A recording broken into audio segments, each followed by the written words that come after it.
నమస్కారం వార్తలకు స్వాగతం. ముందుగా ముఖ్యాంశాలు. పెద్దాపురంలో స్వచ్ఛంద్ర స్వర్ణాంద కార్యక్రమంలో పాల్గొన్న ముఖ్యమంత్రి శ్రీ నారా చంద్రబాబు నాయుడు. ఈ సందర్భంగా ప్రసంగం.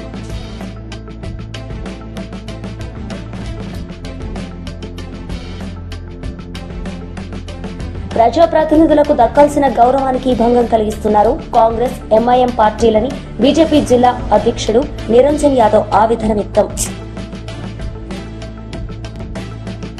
పెద్దాపురంలో స్వచ్ఛంద్ర స్వర్ణాంద కార్యక్రమంలో పాల్గొన్న ముఖ్యమంత్రి శ్రీ నారా చంద్రబాబు నాయుడు. ఈ సందర్భంగా ఆయన ప్రసంగించారు. చూస్తే ఎక్కడికక్కడ ఈ చెత్త ఇవన్నీ కనీసం మనం వాడినటువంటి మురుగు నీరు కూడా బయట పోనీయకుండా మన ఇంటి ముందరనే ఉండడం, అక్కడ పురుగులు ఇవన్నీ తయారు కావడం, దీంతో అనేక అంటువ్యాధులు వచ్చి చాలా ఇబ్బందులు వచ్చే పరిస్థితి వచ్చింది. పోయిన గవర్నమెంట్ మీరు చూశారు, చెత్త మీద పన్నేశారు కానీ చెత్త కూడా తీలే. మామూలుగా 85 లక్షల మెట్రిక్ టన్నులు చెత్త అన్ని టౌన్స్ లో పరేసి మున్సిపాలిటీని చెత్త చేసి వదిలిపెట్టారు. ఈ రోజు ఈ ప్రభుత్వం ఒకటే ఆలోచించాం. మా మంత్రికి చెప్పాను, మా డిపార్ట్మెంట్ చెప్పాను, అక్టోబర్ 2వ తారీఖు నాటికి 85 లక్షల చెత్త చెదారం ఏదైతే మున్సిపాలిటీస్ లో ఉందో అన్ని క్లీన్ చేసే బాధ్యత వాళ్ళకి అప్పచెప్పాం. తప్పకుండా 100% జయప్రదం అవుతుందని చెప్పి మీ అందరికీ హామీ ఇస్తున్నా. నేను ఎన్నోసార్లు మీకు చెప్పాం, నేను మా మిత్రుడు పవన్ కళ్యాణ్ గారు జనసేన, తెలుగుదేశం, బీజేపీ కలిసి ఎన్నికల ముందు ఒక ప్రణాళిక తయారు చేసుకొని మీ దగ్గరికి వచ్చాం. రాష్ట్రం మొత్తం చెత్త చెత్త అయిపోయింది. రాష్ట్రాన్ని విధ్వంసం చేశారు, కుక్కలు చింపిన విస్తరి చేశారు, అతలాకుతలం చేశారు, ఎవరికి కూడా ఆనందం లేకుండా చేశారు. మాట్లాడితే కొట్టడం, పోలీస్ కేసులు పెట్టడం, చాలా అరాచకాన్ని సృష్టించారు. మళ్లీ మేము వస్తాం, రాష్ట్రాన్ని పునర్నిర్మాణం చేసి మీ జీవితాల్లో వెలుగు తీసుకొస్తామని ఆ రోజే చెప్పామని మీ అందరికీ విజ్ఞప్తి చేస్తున్నా. అందులో భాగంగానే ఒక పక్క సంక్షేమం, ఇంకొక పక్క అభివృద్ధి, ఈ రెండు కావాలంటే సుపరిపాలన, ఇవన్నీ కూడా పెట్టుకొని ఒక స్పష్టమైన ఆలోచన, ఎక్కడా డైవర్షన్ లేదు. నేను ఒకటే చెప్పాను, స్వర్ణాంధ్రప్రదేశ్ ఒక విజన్ తయారు చేశాను. 2047కి మీ అందరికీ ఆదాయం పెరగాలి, ఆరోగ్యంగా ఉండాలి, మీరందరూ ఆనందంగా ఉండాలి, మీ ముఖాల్లో ఆనందం చూడాలని నాకు ఏకైక కోరిక. ఇది సాధించి తీరతామని మరొక్కసారి మీ అందరికీ విజ్ఞప్తి చేస్తున్నా. అయితే ఇక్కడికి వచ్చినప్పుడు నేను మన గ్రామాలన్నీ కూడా పరిశుభ్రంగా ఉండాలి, మన ఆలోచనలు కూడా పరిశుభ్రంగా ఉండాలి, స్వచ్ఛంగా ఉండాలి. నాకెప్పుడు ఈస్ట్ గోదావరి జిల్లాకు వస్తే, పాత ఈస్ట్ గోదావరి జిల్లా, అందరికంటే మంచి మనసున్న వ్యక్తులు ఈ జిల్లాలో ఉన్నారని చెప్పి కూడా నేను మీకు తెలియజేస్తున్నా. ఇప్పుడే చిన్నరాజప్ప గారి ఉపన్యాసం విన్నారు, గట్టిగా కూడా మాట్లాడు అంటే మాటల్లో కూడా సౌమ్యం గడపడే జిల్లా, ఏకైక జిల్లా ఈ ఈస్ట్ గోదావరి జిల్లా అని చెప్పి మరొకసారి తెలియజేస్తున్నా. మంచి మనసు ఉండేవాళ్ళు. అలాంటి ఈ జిల్లాలో కూడా రౌడీజం జరిగింది. అవన్నీ గడచిన చరిత్ర. అయితే ఈరోజు నేను ఆలోచించింది, ముందు ఇక్కడి నుంచి ప్రారంభమై చెత్తని ఏ విధంగా సంపద చేయొచ్చునో ఆలోచిస్తున్నాం. అనేక మార్గాలున్నాయి. ఇంటి దగ్గరనే చెత్త నుంచి కాంపోస్ట్ తయారు చేయడం, అదే మరి ఒకేసారి వాడే ప్లాస్టిక్ నిషేధం చేయడం, ఈ వేస్ట్ ని ఏ విధంగా మేనేజ్ చేయాలో రీసైక్లింగ్ పంపేయడం, ఇవన్నిటికీ ఒక ఆలోచన విధానాన్ని తీసుకొచ్చాం. ఈ రోజే నేను వెళ్ళాను, ఇక్కడ ఒక వెహికల్ కూడా పంపిస్తున్నాం.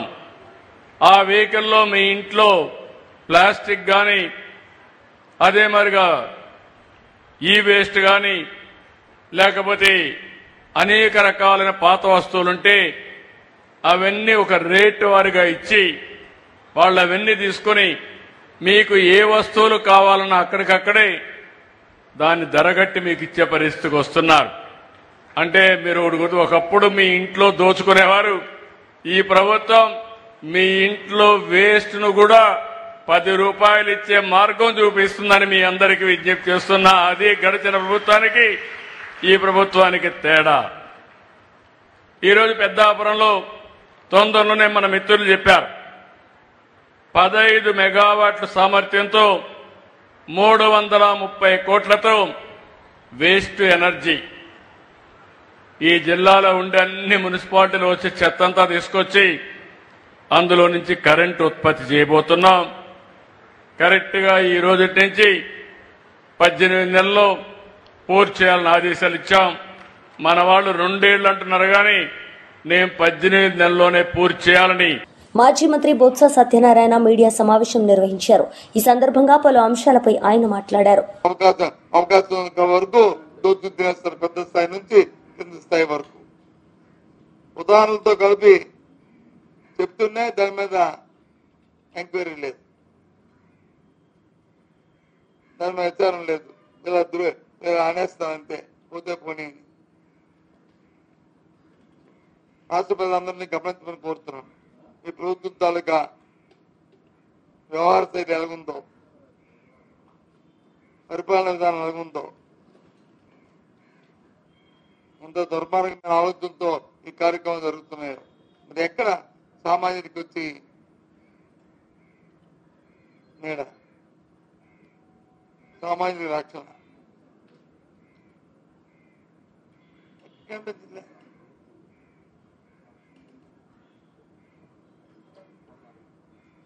ప్రభుత్వంలో ఒక ఎస్ఓపి ఉంటుంది, బిజినెస్ రూల్స్ ఉంటాయి. ఎవరు ఏ పనికి వచ్చి దాన్ని జీవో ఇవ్వాలి, లేకపోతే ఒక ఆర్డర్స్ ఇవ్వాలి, ఏ కార్యక్రమాన్ని ఎవరు చేయాలి, ఎవరి పరిధిలో ఏ స్థాయిలో ఆ పరిధిలో చేయాలి, అది జిల్లాధికారులు చేయాలా, లేకపోతే రాష్ట్రంలో సెక్రటరీ చేయాలా, లేదు మంత్రుల్లో దానిలో అది చేయాలా, లేదా ముఖ్యమంత్రి కార్యాలయం చేయాలా అని బిజినెస్ రూల్స్ ఉంటాయి.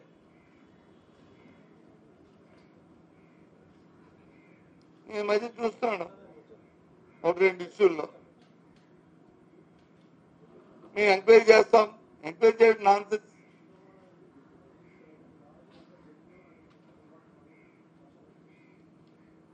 ఎవరు ఎంక్వైరీ చేయాలి? ప్రభుత్వం సంబంధించిన అంశం అయితే, అంటే ప్రభుత్వం అంటే మీన్స్ మంత్రి గారు సంతకం పెట్టడం అది కాకపోతే ఎంక్వైరీ చేయడం తప్పు కాదు, అది కింద స్థాయిలో జరిగింది కాబట్టి.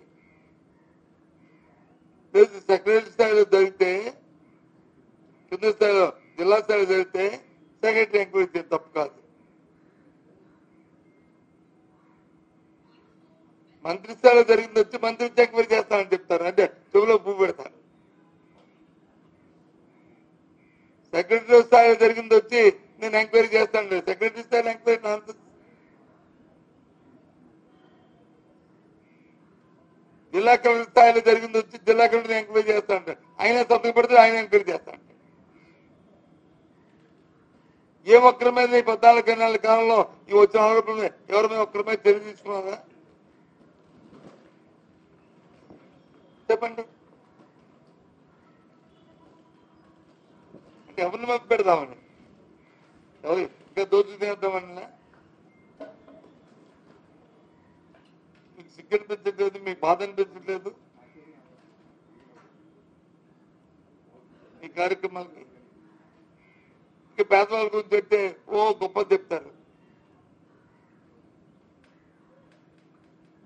నిన్న మొన్న బతుకులో చూస్తున్నాం, ఎక్కడెక్కడే ఈ ధర్నాలు, ఎక్కడెక్కడే రిప్రజెంటేషన్, ఎవరు వికలాంగులు పాపం వాళ్ళ మీద వచ్చి వాళ్ళకి ఇచ్చిన డిజేబుల్ పెన్షన్ లో ఎంక్వైరీ జరుగుతుంది. ఎంక్వైరీ అర్హులు లేని వాళ్ళు తీస్తే అర్హులు తీసుకుంటే మాకు అభ్యంతరం లేదు. నేను అడుగుతున్న తీస్తే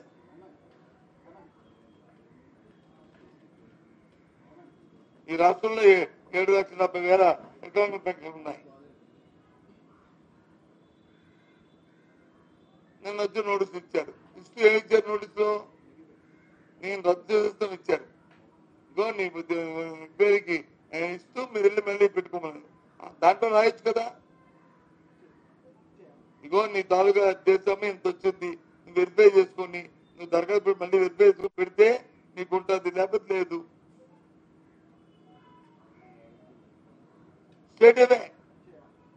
బీఆర్ఎస్ లీడర్ మీడియా సమావేశం నిర్వహించారు. ఈ సందర్భంగా పలు అంశాలపై ఆయన మాట్లాడారు. విపరీతమైనటువంటి డెంగ్యూ మలేరియా లాంటి జ్వరాలతో వేలాది మంది గ్రామాలే ఇవాళ హాస్పిటల్లో అడ్మిట్ అవుతున్న పరిస్థితిని మనం చూస్తున్నాం. మీడియా మిత్రులారా ఎక్కడైనా గమనించండి. హైదరాబాద్ నేను ఉదయం కూడా ఎందుకైనా మంచిది మీడియా సమావేశం పెట్టే ముందు మరి కనీసం ముఖ్యమంత్రి ఉంటున్నా, చీఫ్ సెక్రటరీ ఉంటున్నా, గవర్నర్ ఉంటున్నా హైదరాబాదు నడిబొడ్డులైనా ఎక్కడైనా బజార్లు బాగున్నాయా అని నేను పొద్దున 5 గంటలకు లేచి వాకింగ్ కొన్ని బజార్లకు వెళ్ళడం జరిగింది.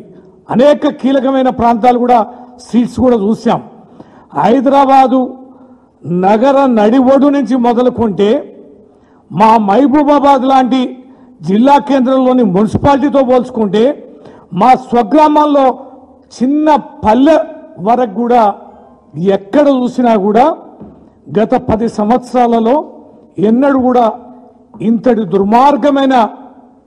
దుర్గంధమైన పరిస్థితులు మనం చూడలే. డ్రైనేజీల వ్యవస్థ బాగలేదు, పని వాళ్ళకి జీతాలు లేవు, గ్రామ పరిపాలన సంబంధించి అత్యంత కీలకమైన ట్రాక్టర్లు మనం ఇచ్చాం. ఇవాళ ట్రాక్టర్ల పరిస్థితి చాలా ఘోరంగా ఉంది. ట్రాక్టర్లు ఇవ్వలేక వాటిని మెయింటైన్ చేయలేక, డీజిల్ ఇవ్వలేక ఇగో ట్రాక్టర్స్ మొత్తం రాష్ట్ర వ్యాప్తంగా సరెండర్ చేస్తాను. ఈ ట్రాక్టర్ని మేము మెయింటైన్ చేయలేం, డ్రైవర్ జీతం మేము ఇవ్వలేం, ఈ ట్రాక్టర్ల పోషణ మేము చేయలేం, ఈ డీజిల్ మేము పోయలేమని చెప్పని ట్రాక్టర్ల సరెండర్ చూస్తున్నాం. గ్రామ పంచాయతీలకు బిల్లులు లేక మహాప్రభు బిల్లులు ఇవ్వండి మేము చేస్తున్నామని చెప్పని అక్కడ గ్రామ పంచాయతీలో పల్లెలు చూస్తున్నాం. పల్లెల్లో పడికేసిన పాలన చేతిలో చిల్లిగవ్వలేదు. పనిచేసే గ్రామ కార్యదర్శుల సమ్మెలు చేస్తున్నారు. మాకు ఏ రకమైన పట్టింపులు లేవు, జీతాలు లేవు, మెయింటెనెన్స్ సంబంధించి ఏ రకంగా అవకాశాలు లేవని చెప్పని మేము మెయింటైన్ చేయలేకపోతున్నామని గ్రామ కార్యదర్శులు కూడా సమ్మె బాటలు పడుతున్నారు. మనం పల్లెలో చూసాం, ప్రకృతి వనం అని పెట్టాం, మెయింటెనెన్స్ లేదు, చెట్లు ఎండిపోతున్నాయి, నీళ్లు లేదు, పోషణ లేదు, వర్మి కాంపోస్ట్లు అయిపోయినాయి, వాటర్ ట్యాంకులు తుప్పుపట్టిపోతున్నాయి. అన్ని గ్రామాల్లో ఉన్న ట్రాక్టర్ల వ్యవస్థ మొత్తం మెయింటెనెన్స్ వ్యవస్థ కూడా అంత పోయింది. డబ్బులు లేవు, ఏం చేయాలంటున్నారు. మేము కలెక్టర్లను అడుగుతున్నాం ఏంది దుర్మార్గం అని. మనం మా మహిబాద్ జిల్లా కేంద్రంలో తిరిగాం. ఎక్కడ స్వతంత్రం వచ్చిన కంచెలు కూడా అంత దుర్మార్గమైనటువంటి పరిస్థితిని చూడలే. అంతటి పరిస్థితికి కారణం ఏంటి అంటే కేంద్ర నిధులు లేవు, రాష్ట్రానికి రావాల్సిన గ్రామ పంచాయతీలకు సంబంధించి కానీ మున్సిపాలిటీలకు సంబంధించి కానీ ఎన్నికలకు జరగలేదు కనుక ఫైనాన్స్ కమిషన్ నుంచి రావాల్సిన కేంద్ర నిధులు రావడం లేదు. కారణం ఏంటంటే ఎన్నికలు పెట్టకపోవడం వల్ల అనేది ఇక్కడ ప్రధానమైనటువంటి విషయం. ఒక్కటే సూటిగా ప్రశ్నిస్తున్నా, 20 మాసాలుగా ఎందుకు ఎన్నికలు పెట్టలేదు? కారణం ఏంటి? ఎన్నికలు పెట్టకపోవడానికి కారణం ఏంటి? ఈ మధ్యకాలంలో చెప్పేదేంటి? 42% బీసీ. ప్రజలు గెలిపించిన నియోజకవర్గాల్లో జరుగుతున్న అభివృద్ధి కార్యక్రమాల్లో ప్రజాప్రతినిధులకు దక్కాల్సిన గౌరవానికి భంగం కలిగిస్తున్నారు కాంగ్రెస్. ఎంఐఎం పార్టీలని బీజేపీ జిల్లా అధ్యక్షుడు నిరంజన్ యాదవ్ ఆవేదన వ్యక్తం చేశాడు. BJP MLC Shri AVN Reddy పేరు శిలాఫలకంలో లేకపోవడంపై, ప్రోటోకాల్ పాటించకుండా ఇతర వ్యక్తుల పేర్లు చేర్చడంపై ఆయన తీవ్ర అభ్యంతరం వ్యక్తం చేశారు. ఎక్కడో కాదు, మా భాగ్యనగర్ జిల్లాలో ఉంటాడు, మలక్పేట అసెంబ్లీలో ఉంటాడు, ఇదే కాన్స్టిట్యూన్సీలో ఉంటాడు మలక్పేట.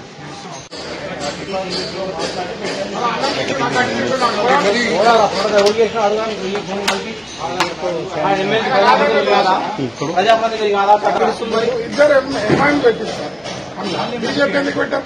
వాళ్ళు కూడా ఎమ్మెల్సీ కదా, వీళ్ళని పెట్టనియాలి సార్. వాళ్ళు చెప్పింది డిక్టేట్, వాళ్ళు ఎట్లా చెప్తే అట్లా వినాలి. ఈయన పానం ఎంత, జోనల్ కమిషనర్ ఎట్లా చెప్తే అట్లా వింటాడు, ఇలాదేమో చెప్పాలి. మా ఎమ్మెల్సీ లేడా? 3 ఉమ్మడి జిల్లాలు ఆయన కానీ ఏం లాభం, ఆయనకి ఏం గెలవనే సార్. అలా చెప్పింది ఇంప్లిమెంట్ చేస్తారు సార్. అక్కడ ఇద్దరు ఎంఐఎం ఎమ్మెల్సీలు ఉంటారు, మా బీజేపీ ఎమ్మెల్సీ ఉన్నాడా? నీకు సార్ తరీకా మాట్లాడతారా సార్? నేను మాట్లాడతా సార్, ఏం లేదు, ఇంట్లోకి రా,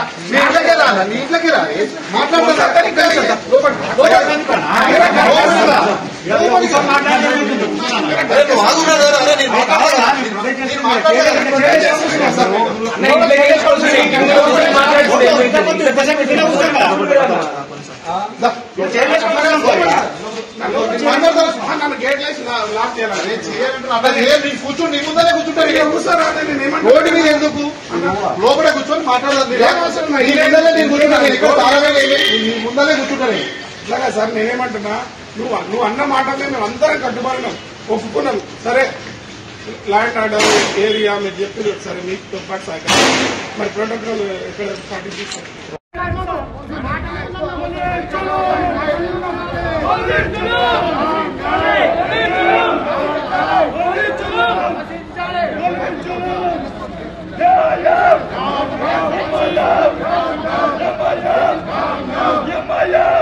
మాజీ మంత్రి మేరుగు నాగార్జున మీడియా సమావేశం నిర్వహించారు. ఈ సందర్భంగా పలు అంశాలపై ఆయన మాట్లాడారు. తీసివేయాలనే ఒక కుట్రతోనే ఈ కార్యక్రమం జరుగుతూ ఉంది. పెద్ద నాటకం ఏంటంటే, మేము చనిపోయిన వాళ్ళే తీస్తున్నాం, వైసీపీ అనవసరంగా రాద్ధాంతం చేస్తుంది అని కూటమి ప్రభుత్వంలో నాయకులు చెప్తా ఉన్నా. నేను అడుగుతా ఉన్నా, ఒక్కసారి కళ్ళు లేని కబోజుల్లాగా ఉండద్దు. రాష్ట్రం యావత్తు ఈరోజు వికలాంగులు, దివ్యాంగులు రోడ్ల మీదకి వచ్చే హర్తనాదాలు మీకు వినిపిస్తలేదా అని అడుగుతా ఉన్నాం.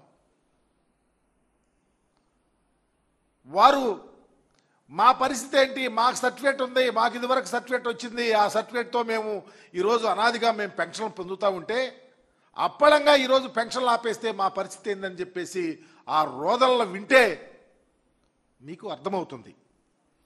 మా ప్రభుత్వంలో దగ్గర 66 లక్షలకు పైబడి మేము పెన్షన్లు ఇచ్చాం.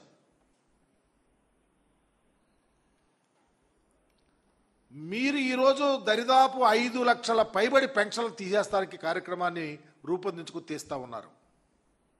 గత ప్రభుత్వంలో మీరు ఎన్ని పెన్షన్లు ఇచ్చారో తెలుసా? 30 లక్షల పెన్షన్లు ఇచ్చారు. మీకు మాకు తేడా, మీ ముఖ్యమంత్రి గారికి మా ముఖ్యమంత్రి గారి హృదయానికి తేడా, ప్రజల మీద ఉన్నటువంటి కమిట్మెంట్, దివ్యాంగుల మీద, వృద్ధుల మీద, వికలాంగుల మీద, విధవరాండ్ల మీద ఉన్నటువంటి కమిట్మెంట్ ఏంటో అర్థం చేసుకోమని నేను ప్రభుత్వాన్ని అడుగుతా ఉన్నా. ఎంత దారుణం అంటే,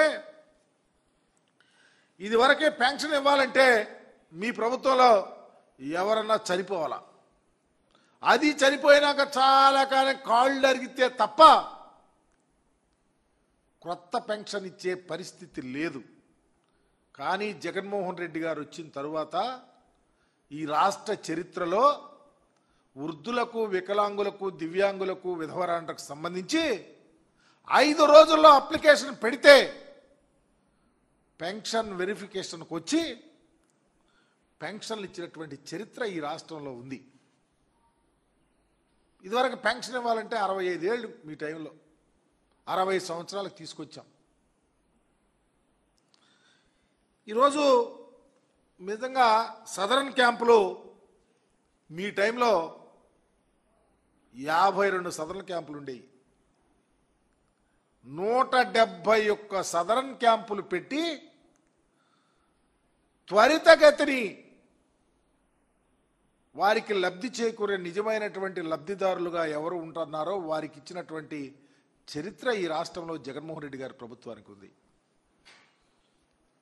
మీ ప్రభుత్వంలో పెన్షన్కి వెళ్ళాలంటే వాడు కదలలేని వాడైనా, కుంటివాడైనా, గుడ్డివాడైనా వాళ్ళు ఏ పరిస్థితిలో ఉండదు మీరు చూసేది కాదు. వెళ్ళాలి మరలా ఎక్కడ పెన్షన్ ఇస్తున్నారో బ్యాంకు లేకపోతే పెన్షన్ ఇచ్చేసి ఆడకెళ్ళి.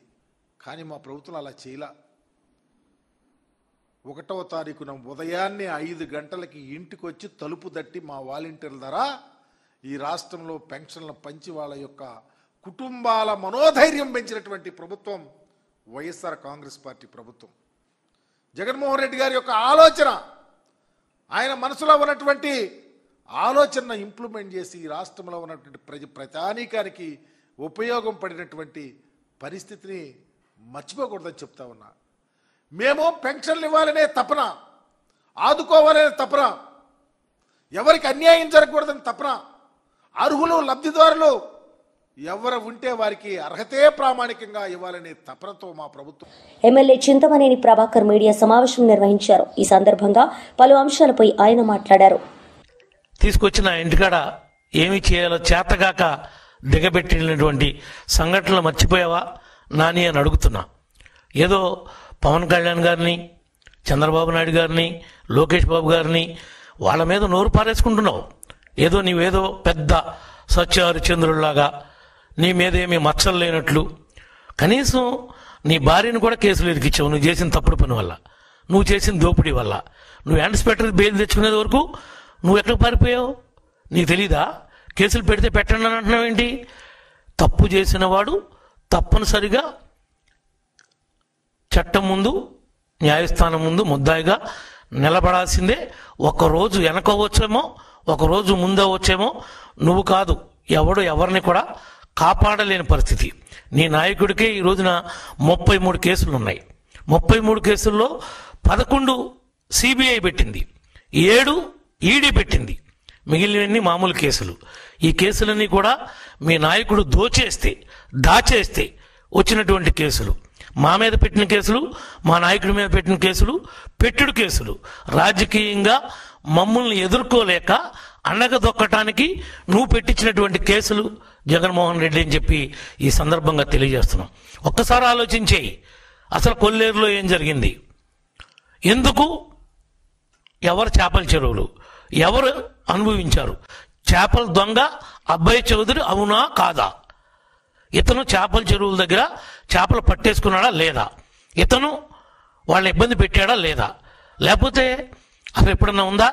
మన జిల్లాలో ఎవరి దగ్గరైనా ఉందా? ఈ ఒక్క విషయం తప్ప ఎక్కడన్నా ఎలాంటి సంఘటనలు జరుగుతున్నాయా? 175 మంది మీ పార్టీ వాళ్ళు ఉన్నారు, ఓడిపోయిన వాళ్ళు కానీ గెలిచిన వాళ్ళు కానీ. ఎక్కడా లేనటువంటి విచిత్రమైనటువంటి సంఘటన దెందులూరులోనే ఎందుకు జరుగుతుంది అని అడుగుతున్నా. ఆ ప్రశ్నకు సమాధానం చెప్పండి. మీ కార్మూరి నాగేశ్వరరావు ఎక్స్ మినిస్టర్ ఉన్నాడు, అడగండి వాస్తవం ఏంటో. మీ కన్నబాబు ఉన్నాడు ఎక్స్ మినిస్టర్, అడగండి వాస్తవాలేంటో. పక్కన వాసుబాబు ఉన్నాడు, ఉంగుటూరు మాజీ ఎమ్మెల్యే, వాసుబాబుని అడగండి. ఇప్పుడు నువ్వు పెట్టుకున్నావు కదా జేపీని, ఏలూరులో జేపీని అడగండి. మీ వాడు తప్పులేదా? మీ దోళ నాగేశ్వరరావు అని చెప్పమనండి. గుండె మీద చేసుకుని ఇతను దోపిడీ చేయలేదు, తప్పు చేయలేదు అని. తప్పు చేయనప్పుడు వాడి నాయనొచ్చి పెద్ద మనుషుల దగ్గరికి వెళ్ళి 2 లెంపలు వేసుకున్నాడా లేదా? ఎందుకు లెంపలు వేసుకోవాల్సి వచ్చింది? ఇప్పుడు ఒకరు మాట్లాడేంటి? మీ నాయన పెద్ద మనుషుల దగ్గరికి వెళ్ళి మమ్మల్ని రక్షించండి, మమ్మల్ని కాపాడండి, తప్పు చేశాం, మేము ఆ డబ్బులు కట్టేసుకుంటాం అని లెంపలు ఎందుకు వేసుకున్నాడు అని అడుగుతున్నాం. ఒక్కడ సమాధానం చెప్పడు. మీ లెక్కలు తెలుస్తూ ఉంటాడు, ఇది సంస్కృతి పద్ధతి కాదంటాడు. మాకేంటి? మేమేమన్నా అమ్మవారువా? మాకు ఇవ్వాలా ఎవడన్నా డబ్బులు? మేము అట్ట మీ వాళ్ళలాగా డబ్బులు బల్ల కింద చేతులు పెట్టి నొక్కేయటం మాకు అలవాట? మీకు అలవాటు, మీ పార్టీకి అలవాటు, మీ నాయకుడికి అలవాటు. మీ పార్టీ సిద్ధాంతమే దోపిడీ సిద్ధాంతం, దోచేయటం సిద్ధాంతం. మీరు మమ్మల్ని మాట్లాడేటువంటి నైతిక అర్హత మీకెవరికి లేనే లేదని చెప్పి ఈ సందర్భంగా తెలియజేస్తున్నాం. నువ్వేదో అదే మా పార్టీ వాళ్ళకి. వార్తలు ముగించే ముందు ముఖ్యాంశాలు మరోసారి. పెద్దపురంలో స్వచ్ఛంద్ర స్వర్ణాంద కార్యక్రమంలో పాల్గొన్న ముఖ్యమంత్రి శ్రీ నారా చంద్రబాబు నాయుడు. ఈ సందర్భంగా ప్రసంగం.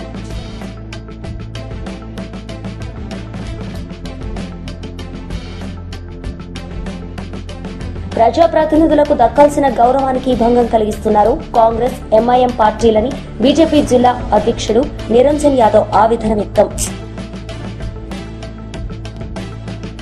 ఈ వార్తలు ఇంతటితో సమాప్తం. తిరిగి ప్రసారమయ్యే వార్తల్లో మళ్ళీ కలుద్దాం. అంతవరకు సెలవు. నమస్తే.